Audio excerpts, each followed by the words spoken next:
Right, so different types of polity. So here are some some historic, some theoretical examples.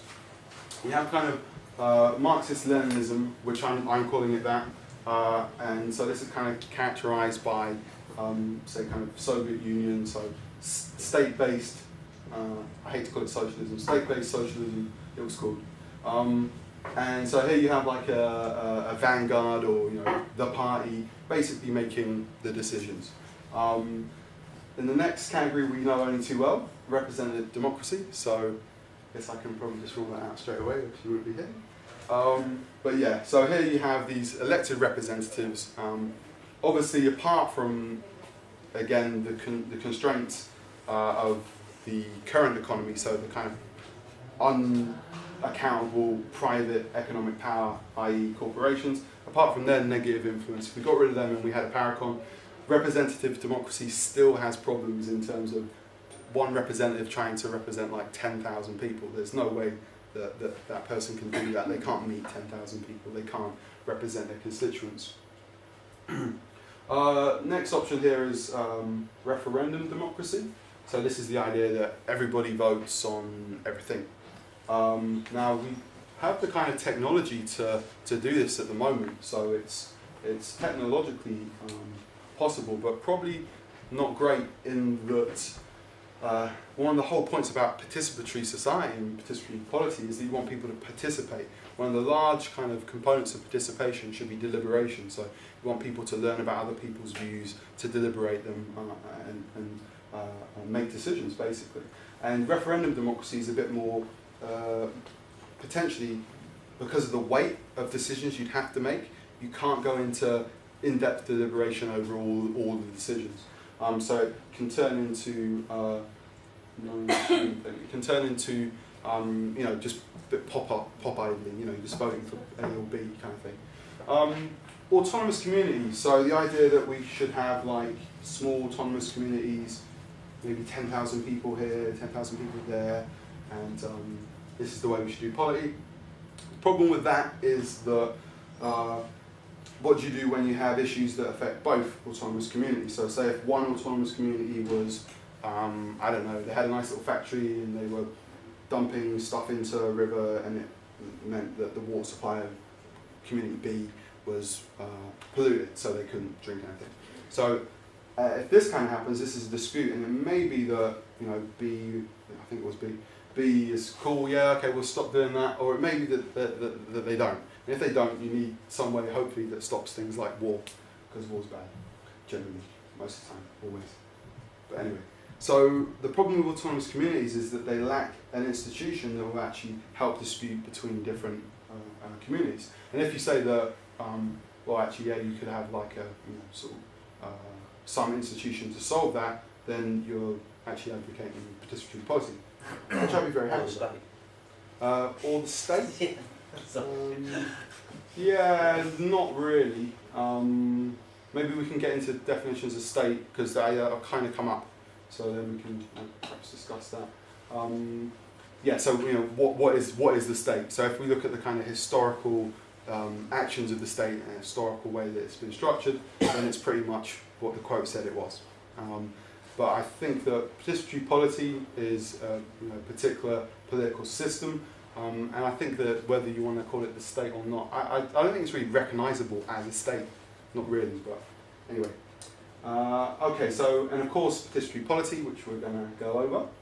So, in kind of social stuff, it's, I think, quite useful to kind of, spell out your values. So, anything, I don't know, if you look at kind of natural sciences, they're sort of concerned with facts. Of course, values affect the way people do science and the questions that they explore, but they're basically concerned with facts. When you deal with kind of social issues, there's always values, so we always have values in these things. So the best thing I think to do is to be explicit about your values. So these are the kind of values that we advocate for a participatory policy, and they're basically the same values as Paracon for those that came on for Paul's talk earlier. So yeah, we have solidarity. So all other things being equal, we'd like our institutions in the participatory polity to increase solidarity as opposed to antisocial type behaviour. Diversity, so again, all other things being equal, we prefer more diverse polity, so diverse opinions and positions. So in political science, that's usually kind of equated with the notion of tolerance, which I never really quite like. There's something about the word. Anyway, maybe you feel that, maybe you don't. Equity, which usually is called justice in political science, and then self-management. So by this we basically mean that you should have a say over decisions to the degree that they affect you. So that's basically the value.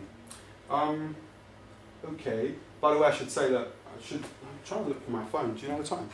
Time. Do you want me to Oh, is it over there? Right. It's like, where's that? That's going to cost me. Cool. 26 minutes past. So hopefully we'll finish this and have plenty of time for discussion, because I'm sure it's going to be time.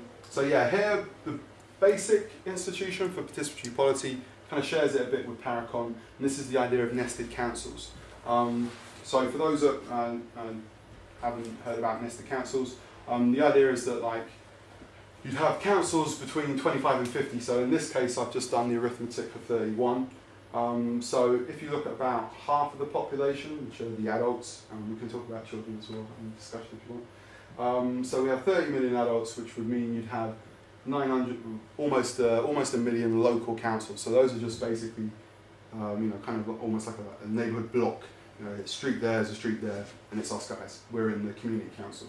The next level, so from that, let me get this. Yeah, so that's the primary level council. And then from these primary level councils, I've done arithmetic 31, one representative is elected to the second level, and then basically the same to the next level. So you can get the whole of society represented in five levels. So you can correct my arithmetic, it's approximately one, it's 1.05. But anyway, so yeah, the point here is that through the nested council system, you can get the population represented in these nested councils. So roughly how it works is, the idea is that for the principle of self-management, councils, so say this kind of local council here, that's a good example. Alright, yeah. So the other day, I had some big guy knock on my door and say, unless you bring your bin in, I'm going to charge you like 75 quid. And he was from the council, because our pickup day is Tuesday, and I think we left it out all the way on Thursday. And he said, the councillor drove past, and he saw your bin, so I'm here, you're going to get £75 fine if you do it again. It's like, okay.